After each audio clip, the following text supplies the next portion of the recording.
je me trouvais avec mes parents dans le Midi.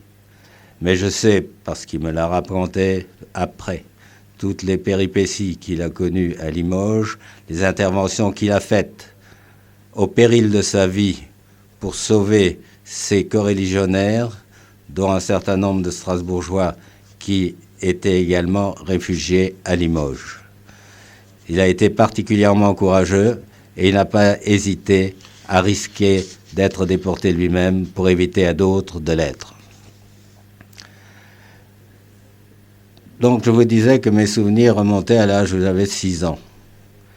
Et je l'ai eu comme professeur pendant toute la durée qui a précédé, c'est-à-dire depuis l'année 1930 à 1939.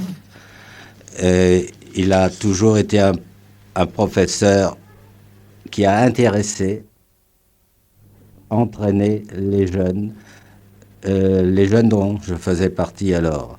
Il a toujours été passionnant, il a organisé des sorties, il a organisé toutes sortes d'activités, et c'est bien grâce à lui qu'aujourd'hui encore, je peux me féliciter et guider d'autres jeunes d'aujourd'hui et en parler avec les rabbins qui actuellement sont en fonction. Je voudrais, à titre personnel, parler après ma bar mitzvah. Après la guerre, ma femme et moi, il nous a mariés. Après notre mariage, il a encore présidé à la bar mitzvah de mes 2 fils. Et ce sont également à cette occasion qu'il a jalonné, comme je le disais tout à l'heure, tous les événements importants de mon existence. Par la suite, il a collaboré beaucoup avec mon épouse, qui était directrice du COJASOR à cette époque-là, et Madame Deutsch, dans un entretien récent, encore a évoqué ce souvenir et se félicitait des bons contacts qu'avait eu son mari avec ma femme, et presque quotidiennement, ils avaient des cas à étudier ensemble.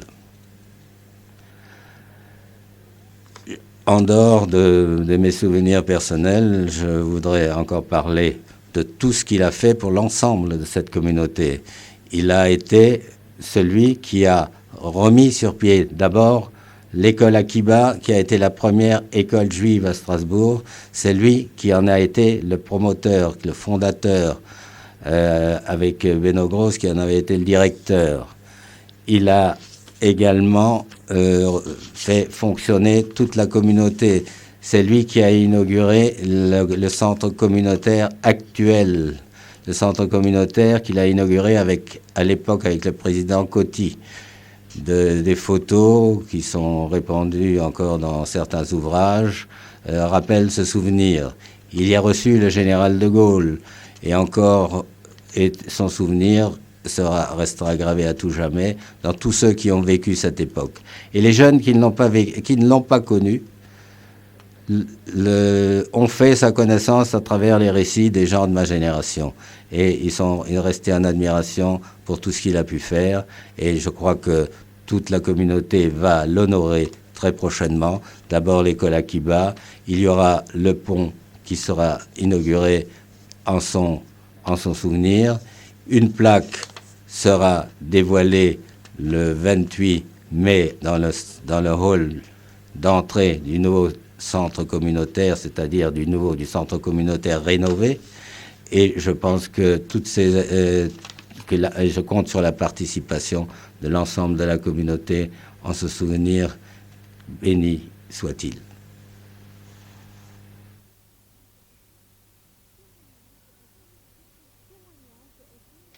Témoignage de Evelyne Wildenstein.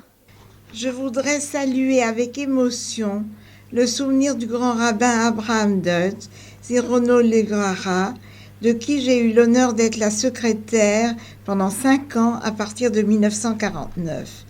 Il avait été dès mon jeune âge mon maître et j'avais un grand plaisir à travailler avec lui. Notre relation était amicale, affectueuse, considérant le couple comme mes seconds parents. Après la guerre, au retour en Alsace, il eut à fournir une surcharge de travail. Debout avant 5h30, ses journées se terminaient fort tard. Il fallait trouver un local pour abriter les élèves de l'école Akiba, local qui, dans un premier temps, se situait rue du Fossé des Tanneurs. La maison des déportés avenue de la Forêt-Noire et les Violettes abritaient les internes de l'école. Les élèves devenant de plus en plus nombreux, il projeta d'acheter le local adéquat, en l'occurrence d'obtenir l'immeuble du quai de Sorme et les moyens de trouver le financement de l'entreprise. Il avait en plus de gros soucis quant à l'attribution des salaires des professeurs et souvent, vers le 20 du mois, il se demandait de quelle façon il pourrait régler ses émoluments, mais il y parvenait toujours. Il donnait des cours ou remplaçait des professeurs absents lorsque le besoin s'en faisait sentir. En même temps, il poursuivra son œuvre de bâtisseur. Il fallait reconstituer la communauté et, dans un premier temps, songer à l'aménagement de la synagogue Broglie, puis, ensuite, à la mise en route du chantier de la synagogue de la Paix. Il fallait également donner un nouvel essor aux activités communautaires et engager un dayan, en l'occurrence le rabbin Horowitz. Jamais le domaine social n'a cessé d'être au centre de ses préoccupations. Il fournissait là aussi un énorme travail qu'il partageait avec Madame Deutsch.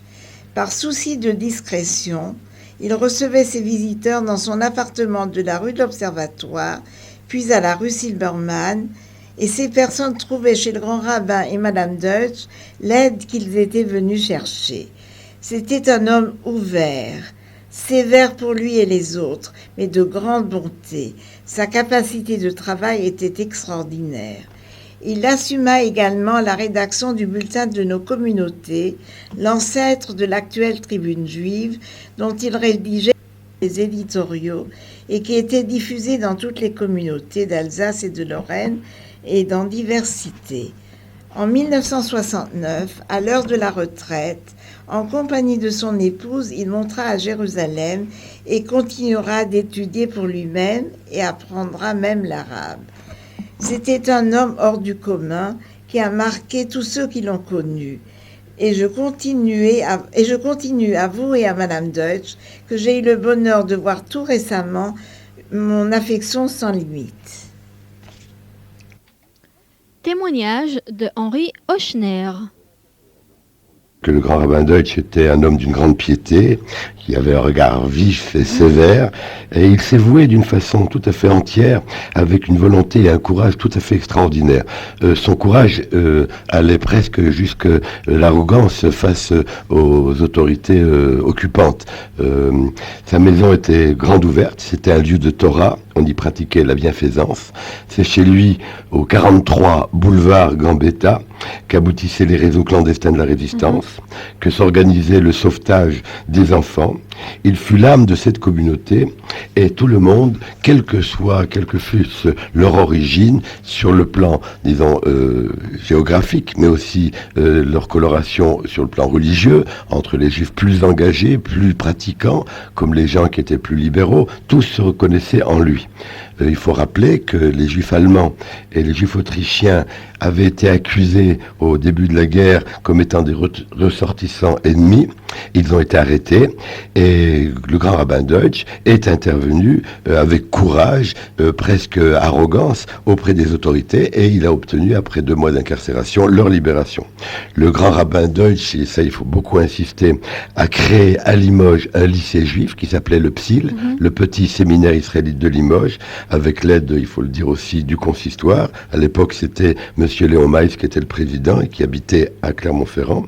Cet établissement, ce PSIL, avait comme vocation d'œuvrer à la rejudaïsation de la jeunesse. Il ressemblait en quelque sorte à cette école maïmonide qu'avait créée en 1936 Monsieur Marcus Cohn et qui avait comme but de former des candidats à l'école rabbinique de Paris.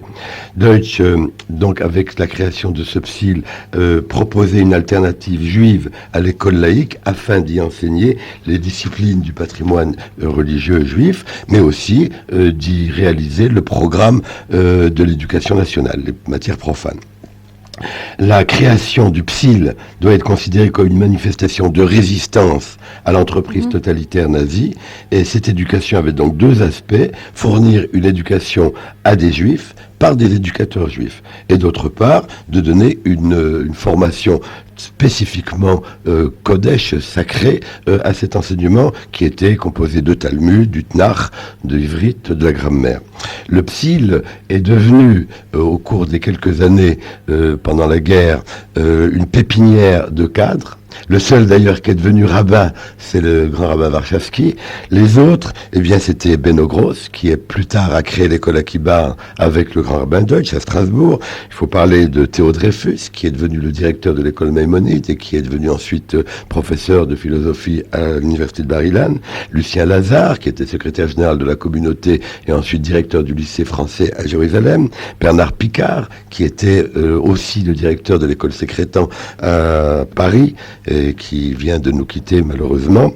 Jean-Paul Bader, Raymond Franck, que nous avons bien connu et qui était le secrétaire de la communauté de Metz, Simon Schwarzfuchs, ancien doyen de la faculté de lettres à Bar-Ilan. Vous voyez, c'était donc une pépinière qui a fourni les cadres au lendemain de la libération, qui ont permis à la communauté juive française de se reconstruire et de se redonner, disons, une âme avec des fondements qui ont été dispensés par le grand rabbin Deutsch. Cette formation pédagogique était de haut niveau, et il faut bien le dire, c'était là une forme de résistance à l'occupant. Le 8 novembre 1942, c'est l'occupation par l'armée allemande de la zone libérée dont faisait partie Limoges, et alors une grande peur s'empare des juifs de là-bas, et les grandes rafles débutent, et en novembre 1943, de nombreux juifs sont arrêtés, et ces arrestations atteignent leur sommet en avril 1944. Ces juifs se cachent dans des conditions désastreuses, ils enlèvent le mezuzot de leur appartement, de leur porte, ils changent de nom, se procurent des faux papiers, vont vivre à la campagne ou demeurent dans des caves ou dans des greniers, où ils attrapent d'ailleurs des maladies. Il y a eu à Limoges de nombreux mouvements de jeunesse, il y avait les EIF, le Yeshurun, mais il faut rajouter que, animé par Léo Kohn, un centre de cours par correspondance a été formé qui enseignait la Bible, l'histoire juive, la littérature, les courants de pensée juive, les prescriptions rituelles, l'hébreu, etc. Et il y a même eu une parution, une édition à Limoges pour les étudiants qui étaient envoyés par la poste. En mai 40, dans le cadre de l'organisation de cette jeunesse, le grand rabbin Abraham Deutsch organise la jeunesse juive et il crée un nouveau mouvement dont j'ai fait partie d'ailleurs et qui s'appelait le Réatid, l'avenir. Ce mouvement était composé d'une 80 jeunes à peu près, guidés, animés, dirigés par Beno Gross. C'est à ce moment-là d'ailleurs que notre amitié avec Beno Gross a commencé, et donc Beno Gross fut donc le dirigeant principal de ce Réatid, de ce mouvement de jeunesse, qui ressemblait grosso modo aux EIF, mais teinté de tendance Yeshurun. Donc c'était un mouvement de jeunesse religieux. Il y avait des Zonke Shabbat, des travaux manuels le dimanche, et il y avait un bon esprit de camaraderie qui existait. Le Shabbat, on y étudiait, le dimanche, on s'y amusait, on faisait des sorties comme les EIF en faisaient. Voilà, le grand rabbin Deutsch a organisé la vie juive à Limoges en obtenant du préfet l'autorisation d'ouvrir une boucherie. C'est important. Il faut dire qu'il a facilité le travail de Izzy Wertheimer, que tout le monde connaît à Strasbourg, pour y avoir circoncisé leurs enfants. Et pendant la guerre, cheminant dans les endroits les plus reculés, accompagné donc de Madame Deutsch, l'épouse du Rav Abraham Deutsch, qui vit encore aujourd'hui à Jérusalem, et nous lui souhaitons une bonne santé en passant, et longue vie, avec Ève Hanno, avec Mme Lévy, qui était ses assistantes. Pendant toute la guerre, Abraham Deutsch s'est soucié pour que la communauté ne manque pas de matzot. Et il y avait dans un local que d'ailleurs Abraham Deutsch avait obtenu rue Cruveillet, des machines qui, durant toute la guerre, ont fabriqué des matzot, avec en plus les usines Lu du côté de Nantes. Et donc il n'y a pas eu de manque de matzot pendant la guerre. Bien, les abattoirs de Limoges, le cimetière, le mikvé, enfin toutes les choses qui font qu'une communauté est une communauté religieuse, engagée, responsable, ont été mises en place par le grand rabbin Abraham Deutsch. Et ça, il faut vraiment lui rendre un grand hommage. Témoignage de Liliane Ackermann. Comme beaucoup d'autres personnes de Strasbourg, j'ai été l'élève du grand rabbin Deutsch, bien que je sois arrivée à Strasbourg après mon bac. J'ai eu la chance de profiter de son enseignement, en particulier dans des cours de Midrash Rabbah, sur le début de Bereshit Rabbah, le grand Midrash, avec d'autres étudiants, où nous avions travaillé avec le grand rabbin Deutsch régulièrement chaque semaine. Par ailleurs, toutes ces remarques pertinentes et souvent très très ciblées concernant toutes sortes de comportements et toutes sortes de situations nous ont toujours beaucoup aidé à faire la synthèse de nos pensées et des événements. Et je dois dire que le souvenir qu'il laisse, c'est d'une personne active, toujours en train d'écouter et surtout en train d'enseigner à tout le monde par ses discours, par ses cours, et puis aussi par cette approche particulière des choses qui faisait son trait caractéristique. Témoignage de Nicole Franck.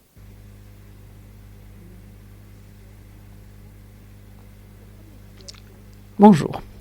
Au 1er siècle, vivait un maître illustre qui s'appelait Rabbi Yochanan ben Zakkai. Rabbi Yochanan ben Zakkai, juste avant la destruction du temple, s'étant rendu compte que les Romains risquaient de gagner, s'est arrangé pour aller voir Vespasien et il lui a demandé quelque chose d'assez exceptionnel. Il lui a demandé l'autorisation de partir à Yavne avec ses élèves, créer une yeshiva à Yavne. Cette demande paraissait absurde à Vespasien et bien entendu, il l'a autorisé. Il ne savait pas que par ce petit acte qui semblait anodin à un Romain, le judaïsme serait sauvé. Vespasien, que certains a su à ce moment-là, qu'il allait devenir empereur. Rabbi Yochanan ben Zakkai pensait que si les Juifs risquaient de mourir, si Jérusalem risquait de tomber, le judaïsme devait continuer à tout prix. Et c'est ainsi que plus tard, Yavne sera le grand centre où se réunira le Sanhédrin et sera un centre juif d'où partira à nouveau le judaïsme. Quand je raconte cette histoire à mes élèves, je fais immédiatement un rapprochement avec monsieur le grand rabbin Abraham Deutsch, Zecher Tzadik Livracha. Je leur dis, c'est ainsi que le grand rabbin Deutsch, je ne répéterai pas à chaque fois la formule de mémoire bénie, mais je la pense, le grand rabbin Deutsch a pensé en pleine tourmente, au moment où tout le monde voulait se sauver ce qui était possible, le grand rabbin Deutsch a créé à Limoges, avec l'aide de monsieur Meiss, le petit séminaire qui s'appelait le Psil. Il a voulu créer les maîtres pour l'avenir. Il a pensé que ce qu'il fallait bâtir, avant tout, ce sont des hommes. Il fallait que la transmission juive continue. Je suis émue, vous m'excuserez, parce que chaque fois que je pense à cet épisode, je pense que monsieur le grand rabbin Deutsch était un grand visionnaire. C'est peut-être cette pensée qui m'habite chaque fois que je pense à monsieur le grand rabbin Deutsch.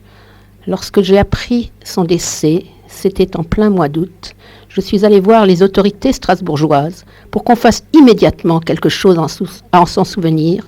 Et nous nous sommes réunis avec quelques rabbins et nous avons pensé que ce qui serait le mieux serait de créer un centre pédagogique en son nom.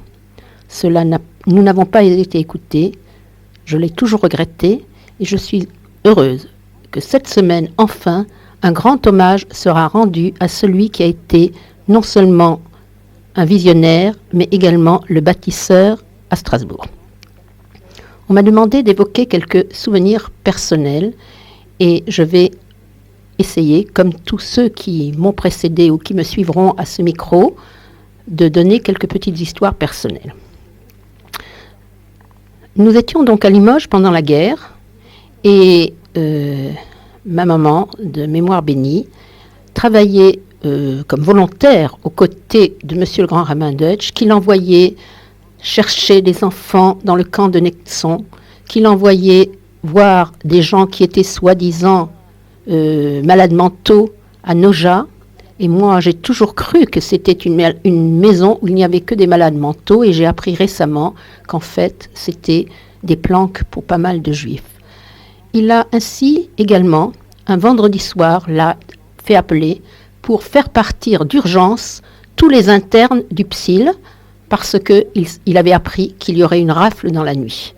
Maman est partie avec ses jeunes, et lorsque les Allemands sont venus à l'internat du PSIL, on leur a dit qu'il n'y avait plus personne, et c'est ainsi que ces jeunes furent tous sauvés.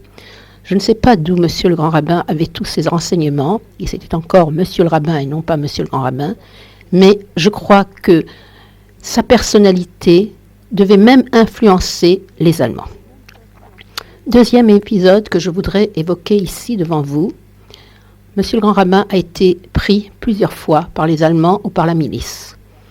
Il a été pris quelques semaines avant la libération de Limoges, à la même période où mon père, Zichrono Livracha, a été également arrêté par la milice.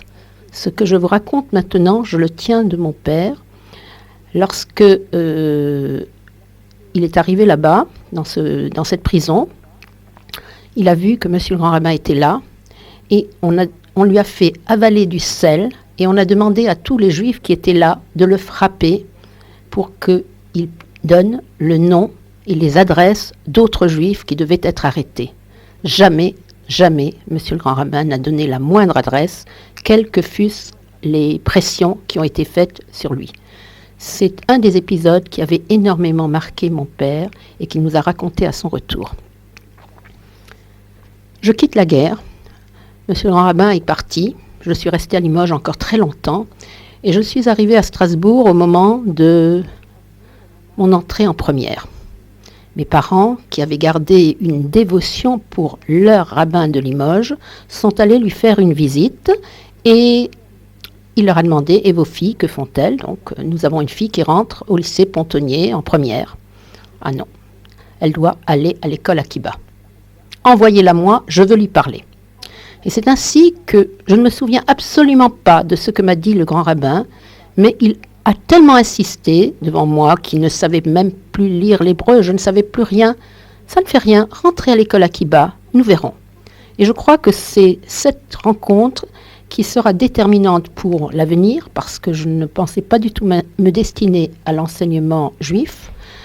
Et ce que j'ai appris pendant ces 2 années en première et en terminale à l'école Akiba, et je rends ici hommage à tous mes maîtres. Je n'ai malheureusement jamais eu Monsieur le Grand Rabbin Deutsch comme professeur, mais j'ai eu d'autres éminents professeurs dont je ne parlerai pas aujourd'hui parce que je suis là pour parler de Monsieur le Grand Rabbin Deutsch. Eh bien, je crois que toute ma carrière, je la lui dois. Monsieur le Grand Rabbin était là donc pour s'occuper d'une petite fille, enfin une jeune fille dirons-nous aujourd'hui, de 16 ans qui au fond, n'avait pas beaucoup d'importance, peut-être à ses yeux. Eh bien non, chaque personne avait de l'importance. Je crois que c'est une des choses qui le caractérise, c'est qu'il s'occupait de tout et de tout le monde. Je ne sais pas comment il arrivait à faire tout ce qu'il a fait. Lorsque ma maman, Zichrono Livracha, en 1956, a été très malade, elle était mourante, nous ne laissions rentrer personne pour la voir parce que nous ne voulions pas qu'elle soit vue comme elle était. Mais Monsieur le Grand Rabbin, tous les soirs, avant d'aller à la synagogue, ici, dans cette maison, traversait la rue pour aller rue Hermann, dire un petit bonjour à cette femme malade. Ceci non plus, je ne peux pas l'oublier.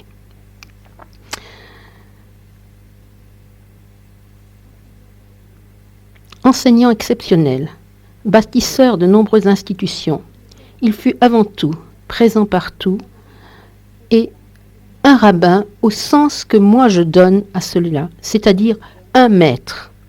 Je terminerai en résumant ce que je pense de lui. Il avait foi en Dieu, il fallait avoir beaucoup d'émouna pour faire ce qu'il a fait pendant la guerre. Donc foi en Dieu, foi en l'homme, il incarne pour moi la droiture à tous les sens du mot. Témoignage de Félix Lévy. Nous avons demandé à M. Félix Lévy, ancien président de la communauté, d'évoquer pour nous ses rapports avec M. le grand rabbin Deutsch. Voici son message. J'ai eu dans mon existence le très grand privilège de côtoyer le grand rabbin Deutsch pendant plus de 60 ans. J'avais eu 12 ans lorsqu'en 1925 j'ai commencé à bénéficier de son enseignement et au soir de sa vie où il s'était retiré à Jérusalem. J'allais lui rendre visite chaque fois que j'allais en Israël jusqu'à son décès en 1992. Le grand rabbin Deutsch était un pédagogue né. Il a eu un prodigieux succès comme enseignant. Il savait gagner le respect mais aussi l'amitié de ses élèves.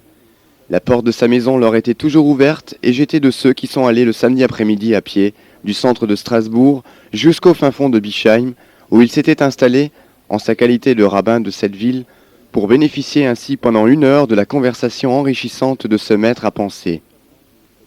C'était un homme de stricte observance, mais cela ne l'empêchait pas de participer aux aspects modernes de la vie dès lors qu'il ne se heurtait pas aux termes ou à l'esprit de nos lois.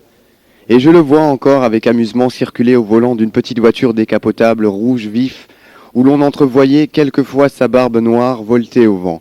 Il avait un esprit caustique très prononcé et maniait l'ironie avec beaucoup de facilité. D'aucuns, lui, en ont fait grief. Je crois pour ma part que c'était là une espèce de soupape de sûreté qui lui permettait de surmonter sans trop de difficulté le côté souvent austère de sa vie. Mais ce fut comme rabbin de Limoges pendant l'occupation qu'il sut donner toute sa mesure. Il y déploya une activité intense, courageuse et généreuse qui forçait l'admiration de tous. Son appartement du boulevard Gambetta était le havre de tous ceux qui se trouvaient en difficulté matérielle ou morale, et il apportait toujours l'aide attendue de lui par tous ceux qui défilaient chez lui du matin au soir. Arrêté par la milice, il fut miraculeusement relâché très rapidement et reprit sur l'heure son activité antérieure, comme si de rien n'était. Après la libération, il fut nommé grand rabbin de Strasbourg, où il continua à apporter à l'enseignement une place prépondérante et sut donner à l'école Akiba, qui était son enfant, l'essor que nous lui connaissons. Lorsqu'il a fait ses adieux à la communauté, j'ai eu l'occasion de tenir une allocution au cours de laquelle je me souviens lui avoir dit qu'un jour viendra où l'on ne se rappellera que Rabbi Akiba était un homme modeste qui ne s'offusquerait nullement si l'école qui porte son nom devenait l'école Abraham Deutsch. Ce jour n'est pas encore arrivé, mais je ne désespère pas pour autant.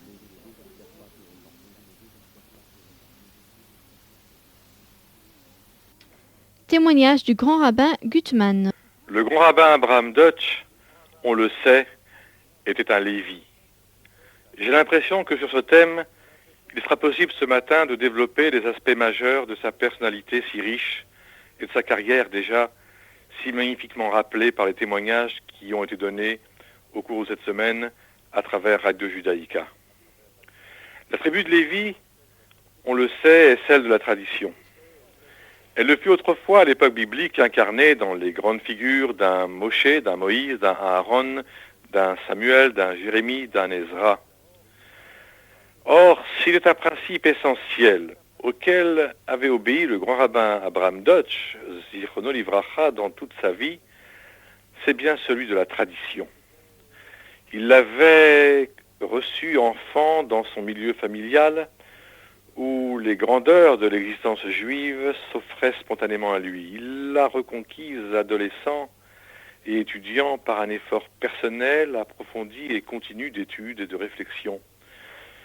Cette grandeur du judaïsme, il l'a maintenue en tant que rabbin, sans fléchir, inconditionnellement, selon une expression qui lui était chère et qui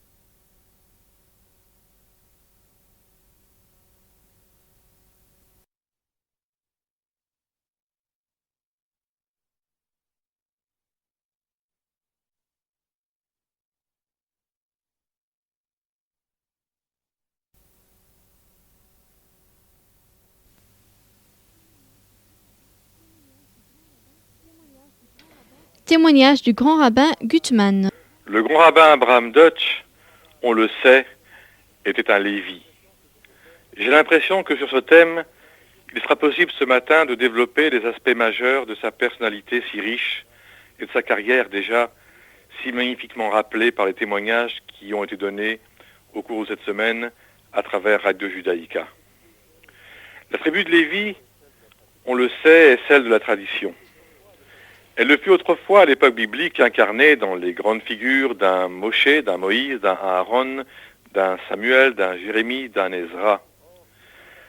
Or, s'il est un principe essentiel auquel avait obéi le grand rabbin Abraham Deutsch, Zichrono Livracha, dans toute sa vie, c'est bien celui de la tradition. Il l'avait reçu enfant dans son milieu familial, où les grandeurs de l'existence juive s'offraient spontanément à lui. Il l'a reconquise adolescent et étudiant par un effort personnel, approfondi et continu d'études et de réflexion.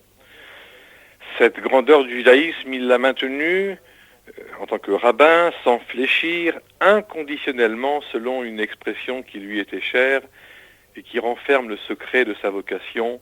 C'est ce terme d'ailleurs que nous avons repris pour l'inscrire sur la plaque qui sera faite à son souvenir à l'entrée du centre communautaire.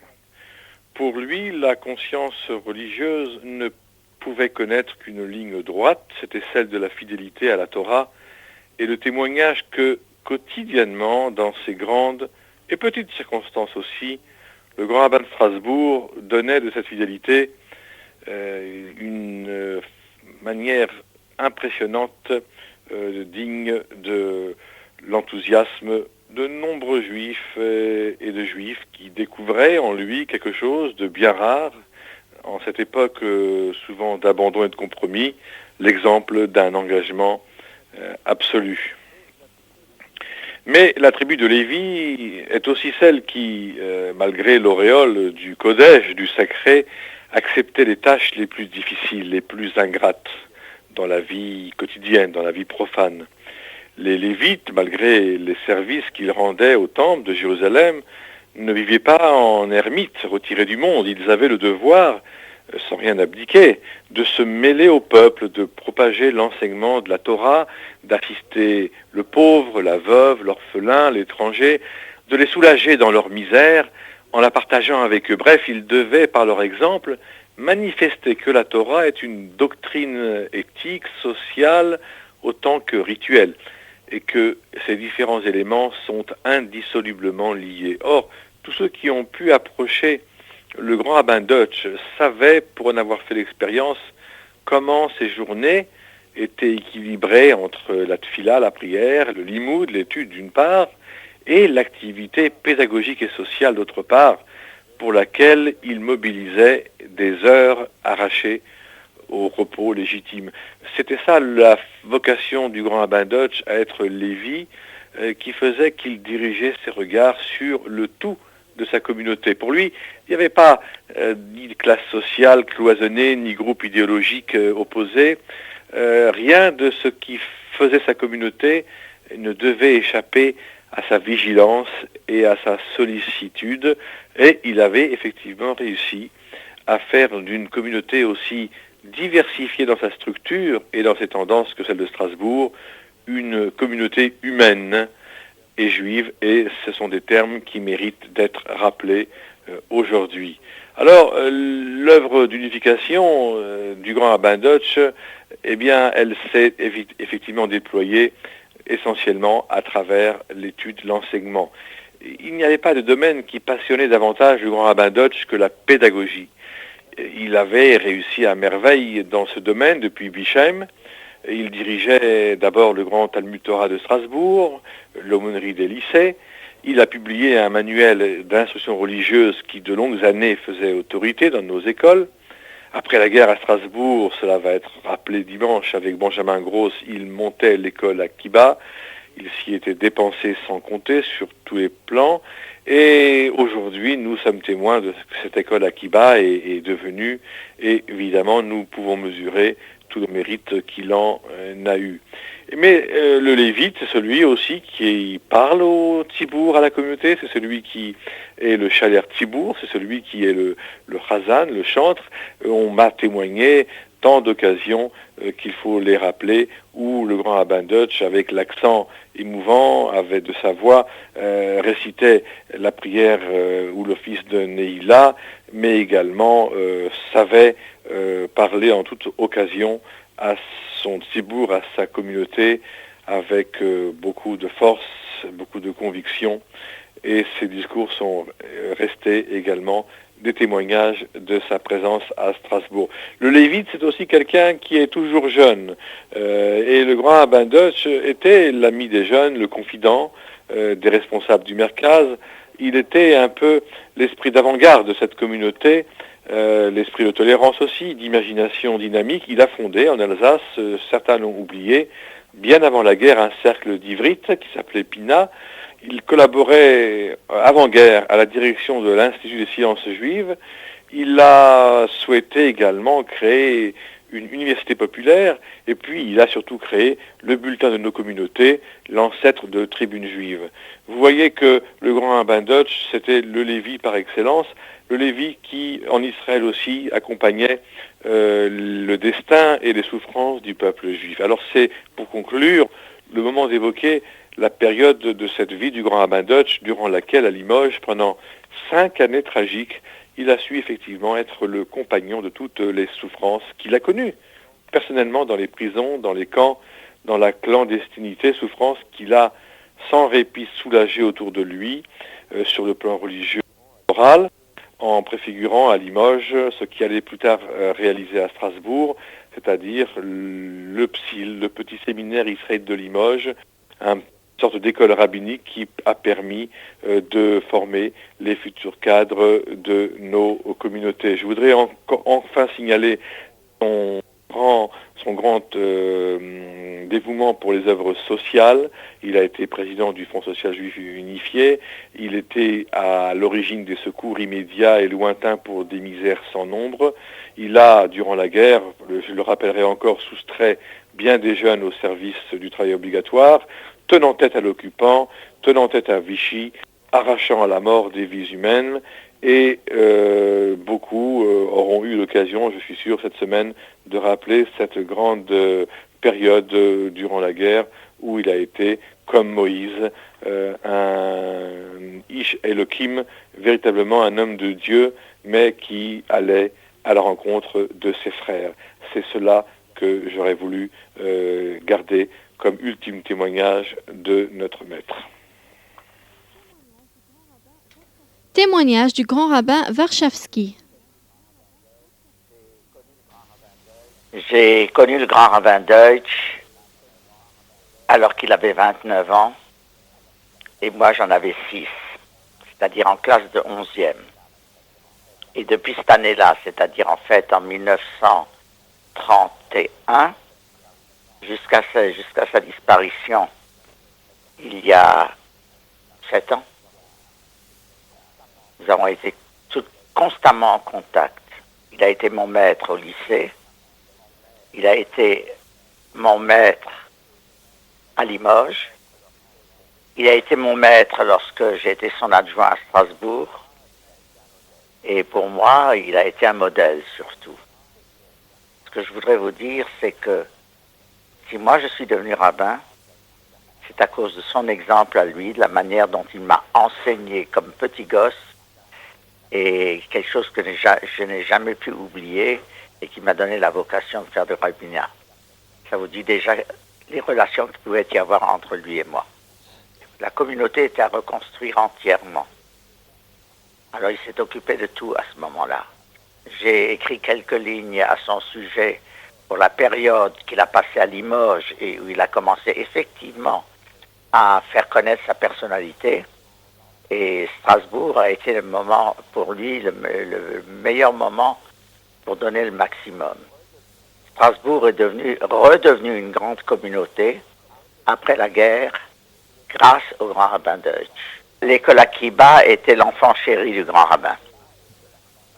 Il l'a créé à partir de zéro Mais il avait déjà à Limoges, alors qu'il était encore vraiment un jeune rabbin, il avait déjà ouvert le petit séminaire dans lequel on préparait des élèves au baccalauréat, théoriquement pour leur faire faire ensuite des études rabbiniques. Et il avait déjà réussi ça, et en pleine guerre, c'était un exploit. Et à Strasbourg, l'école Akiba n'a été qu'une des perles de sa couronne. Mais il l'aimait. Pour lui, c'était son enfant chéri. Je n'ai connu comme rabbin d'activité que le grand rabbin Deutsch, et je n'ai pas toujours été d'accord avec lui. Il n'est pas moins vrai qu'il est resté mon maître jusqu'au bout. La seule chose que je puis dire et qui nous a séparés, c'est qu'il n'a pas pu comprendre que l'élève était devenu un adulte. Témoignage de René Jasner. René Jasner, bonjour. Bonjour Rachel. Alors vous êtes lié à l'école Akiba depuis 1948 jusqu'à aujourd'hui. Est-ce que vous pouvez un peu nous raconter des souvenirs que vous avez de cette école ? Eh bien écoutez, je vais vous dire, je suis lié à l'école Akiba effectivement depuis 1949 plus précisément. Je n'y suis pas resté longtemps, je suis resté jusqu'à ma bar mitzvah. Et le souvenir que j'en ai, eh bien c'est le souvenir d'une grande mélancolie.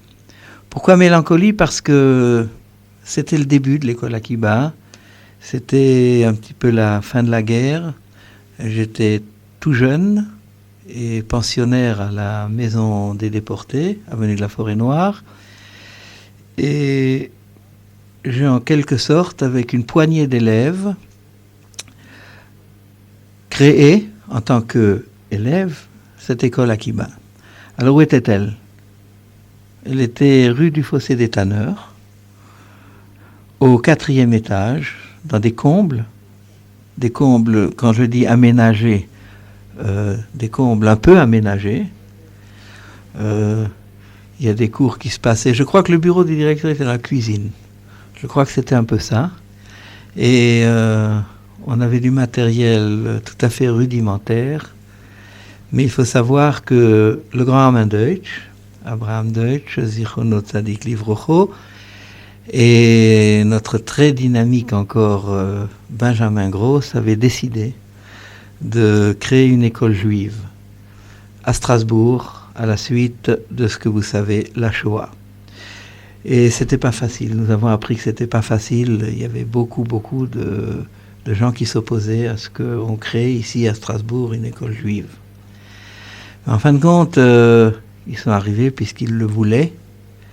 Et comme je le disais, c'était dans ces combles que se déroulaient quelques cours. Des cours, je crois les classes étaient mélangées à un moment donné. Et nous avions des professeurs, je me rappelle en Kodesh, c'était le fils du grand rabbin Deutsch, Michel Deutsch, c'était son frère, puisque Michel Deutsch a dû s'absenter, c'était son frère Guy. C'était également un professeur d'histoire géo qui nous a beaucoup marqué. Monsieur Roth, et qui est décédé très jeune. Il y avait notre vénérable et vénéré professeur de mathématiques, Monsieur Potoki. Il y avait le grand rabbin Deutsch qui nous donnait des cours également. Il s'investissait énormément. Et un souvenir cuisant, un soir, après 4 heures, le grand rabbin Deutsch nous donnait cours d'instruction religieuse et puis il nous a demandé notre prénom. Alors moi, je suis très fier de mon prénom. Et je dis, je m'appelle René. René ? Mais René, c'est pas un prénom juif. René, c'est Jésus. René, c'est Jésus. Oui, bien sûr, René, celui qui est né une deuxième fois, c'est Jésus. Voilà, c'est un petit souvenir, une petite anecdote, mais elle m'a beaucoup marqué. Et je pense que je me suis même adressé à ma mère après pour lui demander pourquoi est-ce qu'on m'appelait René. Bon, c'est des petits souvenirs comme ça. Notre cour de récréation, c'était une petite ruelle que vous pouvez encore visiter, entre la rue du Fossé des Tanneurs et la place Kléber. Et c'était d'abord une ruelle, et après on a creusé, je crois, là oui, à côté de la Maison Rouge, une cour.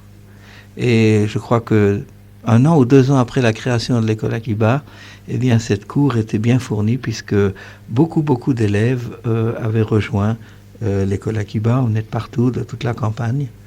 Et je crois que cette ambiance de pionnier à l'école Akiba, on peut pas oublier ça. Aujourd'hui, nous sommes dans des grands locaux, des trop grands locaux pour moi, mais de beaux locaux. Voilà, c'est souvenirs personnels, comme ça que vous avez glané. Merci beaucoup, René Jasner. Témoignage de Ruth Buchinger.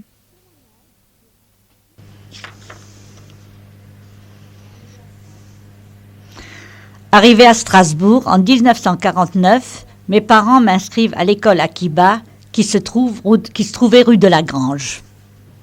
Que vous dire de l'école Akiba?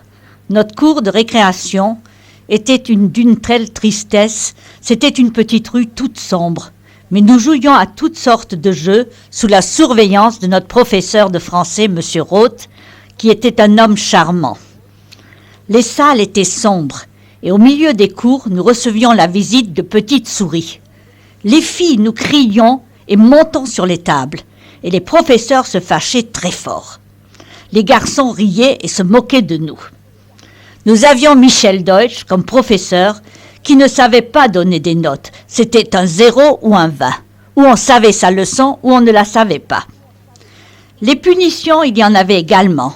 Et notre professeur d'histoire géo, M. Geller, qui, chaque mercredi, venait de Saverne, il mangeait chez son frère, donc il devait bien manger car il dormait à moitié, et il se fâchait, il nous donnait des punitions, il fallait recopier un chapitre une 15aine de fois. Comme nous avions très peur de lui, nous n'avons sauté aucune ligne, et lorsque nous lui remettions notre punition, il se mettait en colère et il disait « Bande d'imbéciles, il ne fallait pas le faire ». Monsieur le grand rabbin Deutsch, je me souviens, plus tard, j'étais mariée, habitait près de chez nous, rue Silbermann. Et un Shabbat, je le vois, il avait peut-être 75 ans, il était en train de grimper à la fenêtre. Je me mis au balcon et je me lui dis « Monsieur Deutsch, que faites-vous là ?» Il me dit « C'est Shabbat, j'ai oublié mes clés et Marguerite ne m'entend pas. » Je suis descendue et je lui ai dit de monter à la maison. Il est resté, il a pris le café chez nous et nous avons longtemps discuté. Il était un homme sévère à mes yeux, mais très juste. L'école Akiba m'a laissé un bon souvenir. J'ai retrouvé, comme j'ai eu la chance de rester à Strasbourg, j'ai retrouvé mes amis et nous avons gardé un excellent souvenir. Discours du grand rabbin de France, monsieur le grand rabbin Joseph Citruc. Cher monsieur le grand rabbin du Bas-Rhin, Vod Rabbanim, messieurs les rabbins, cher Jean, président, et vous tous, chers amis, je ne savais pas que je devais prendre la parole encore maintenant, mais enfin, vous savez que moi, il faut pas trop m'exciter pour que je parle, il faut plutôt me faire taire, mais enfin, je le fais avec d'autant plus de plaisir, que c'est d'abord et avant tout pour moi, d'un mot, mais si fort et si vrai, de dire merci à Jean Kahn pour le travail extraordinaire qu'il fait, parce que nous savons tous comment, dans les conditions qui sont les siennes aujourd'hui, chaque événement relève de l'héroïsme. Je voulais lui dire combien il continue d'être pour nous un exemple et que je prie pour que Hachem lui donne la force, la santé de continuer d'être le merveilleux président que nous avons dans la communauté et qui, ici, à Strasbourg, c'est la première fois que je viens depuis que Hachem lui a envoyé cette épreuve, lui dire devant ses enfants et à tous ceux qui l'affectionnent particulièrement, Chazak Ubarour, Jean, bravo et continue. Bravo Rabotai. Parler du grand rabbin Deutsch, je l'ai effectivement fait tout à l'heure. Ceux qui me subiront pendant les quelques mots que je dirai sous la forme d'une conférence qui durera 4 heures tout à l'heure, j'aurai l'occasion de la lui dédier et donc de parler plus longuement de lui. Mais je veux ici, dans un endroit qui symboliquement portera son nom, faire simplement un détour très simple et au fond très direct. Qu'est-ce qu'une mère apporte à ses enfants? On pourrait dire tant de choses. Mais je crois que d'abord et avant tout, une mère rassure ses enfants. Elle leur donne le sentiment que la vie est accessible, qu'ils peuvent réussir, qu'ils doivent réussir et qu'ils réussiront. Si je puis m'exprimer ainsi, c'est ce rôle de mère que le grand rabbin Deutsch a joué à mon égard, comme je l'évoquais tout à l'heure en présence des personnalités près du pont Abraham Deutsch, que tout jeune rabbin, ne connaissant encore rien de l'expérience communautaire qui allait peu à peu constituer l'un des plus grands enrichissements de ma vie, eh bien voilà un homme qui simplement par sa stature, je ne l'ai jamais entendu dans un discours, mais ses silences étaient aussi éloquents que ses propos. Il savait donner l'image de la dignité, il savait en un mot être à chaque instant lui-même. Ce qui nous déçoit le plus dans les gens, c'est de s'apercevoir qu'ils sont plusieurs. En d'autres termes, les hommes se démentent à chaque instant. Il en est très peu qui restent égaux à eux-mêmes, et c'est véritablement le sentiment que j'avais à côté de lui. Alors je voulais le remercier du chemin qu'il a initié. Monsieur le grand rabbin, René Gutmann l'a dit avec beaucoup d'affection. Je crois qu'en la personne de René Gutmann, mes chers amis, moi qui connais le rabbinat et la communauté, je peux vous dire que vous tenez un très bon numéro. Tâchez de le conserver longtemps, parce qu'il fait partie de l'élite du rabbinat français. Et je crois qu'il a su dire avec brio et avec simplicité des choses tellement fortes. Mais c'est vrai qu'il notamment a illuminé ma propre vie, ce grand rabbin Deutsch-là. Celui qui savait tout simplement montrer qui il était et puis nous donner confiance en nous. C'est au fond le travail qu'avait commencé ma maman, que quelque part lui, beaucoup plus tard, un homme qui aurait pu aussi être mon père, a su faire avec tant d'affection et c'est vrai, en si peu de mots. Alors je voulais, en signe d'hommage, lui dire simplement, dire à sa mémoire deux choses. La première, c'est qu'il a été d'abord et avant tout un visionnaire. Qu'est-ce qu'un grand rave? Un grand rave, c'est pas quelqu'un qui sait beaucoup de choses. C'est quelqu'un qui est capable d'indiquer la route. Or, il y a 50 ans, qui parlait des écoles juives? Qui parlait de l'éducation? C'était une sorte de, j'allais dire, de sujet, de dérivatif. C'était pas l'essentiel de la vie communautaire. Il était un des rares qui avait compris que par l'école juive, notamment, et par beaucoup d'autres choses encore, passait la construction de l'avenir. Il ne s'est pas contenté de bâtir des murs, il a formé des âmes pour les habiter. Et en ce sens, il méritait l'hommage d'aujourd'hui.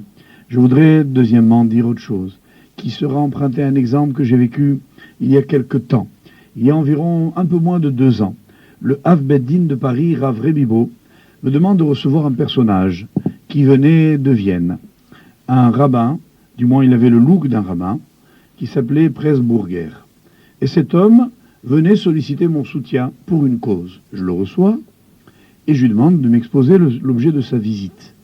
Et il me dit, voilà, je m'occupe des juifs iraniens et je vais libérer des gens qui sont littéralement à l'article de la mort, qui sont, comme hélas nos 13 frères actuellement, condamnés et qui vont sans doute être exécutés. Mais je lui demande, mais comment vous allez à Téhéran avec le look que vous avez? Il avait un grand chapeau, une grande barbe, des péotes, des tzitzit, tous les signes extérieurs de richesse, vous voyez ce que je veux dire? Et alors, je le voyais mal à Téhéran. Alors il me dit, je vais vous expliquer comment je fais. Il y a un certain nombre de choses qui se passent en sourdine que je n'ai pas le droit de rendre publiques. Et puis j'arrive là-bas par différents canaux, je débarque à l'aéroport, et puis une limousine noire vient me chercher au pied de l'appareil, sans passer ni douane ni police, je me retrouve sur les montagnes de l'Afghanistan ou dans les confins de l'Iran, dans les géoles, pour aller négocier la sortie de ces prisonniers. Mais je lui dis, écoutez, vous m'impressionnez de courage, mais d'où avez-vous eu ce courage? Alors voilà que cet homme me sort une photo que j'ai dans mon bureau aujourd'hui. Il me dit, c'est la photo de mon père. J'y vois un vieillard, habillé de blanc, avec une barbe blanche qui devait avoir déjà pas loin de 90 ans.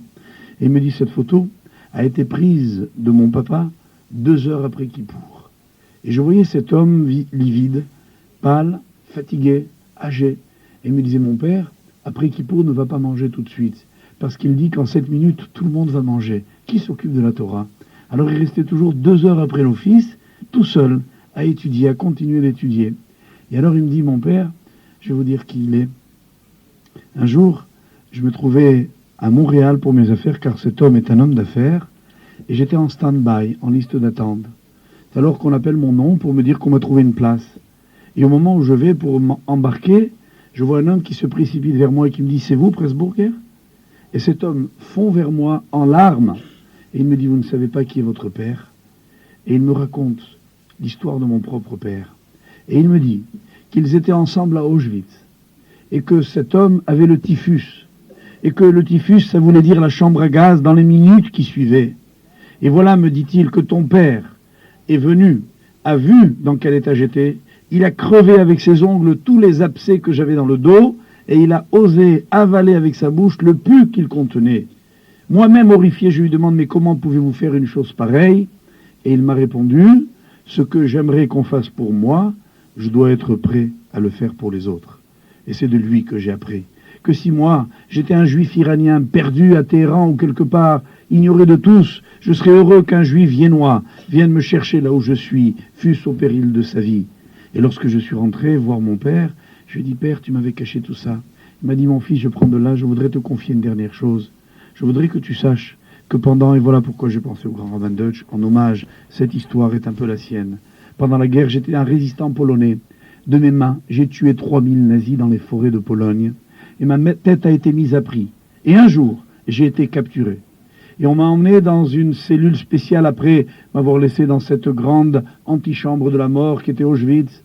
Et dans cette cellule, j'ai vu un jour débarquer un gradé nazi qui m'a dit « Juif, fais ta prière, tu vas mourir. » J'ai osé lui dire « Si je dois mourir, c'est lui qui décide en montrant le ciel.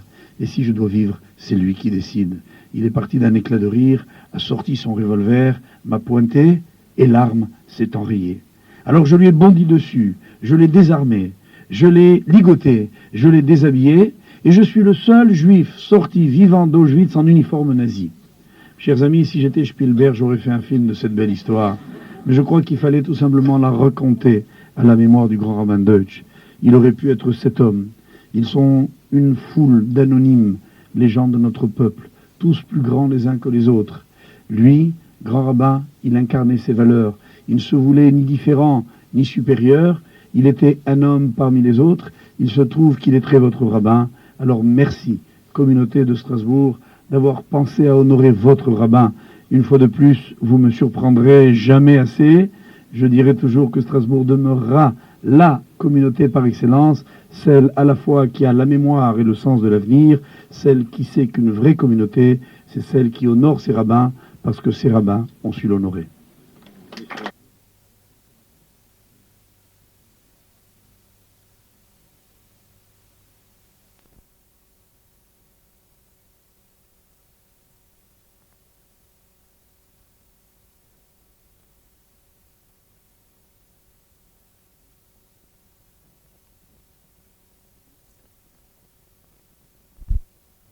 Ouais.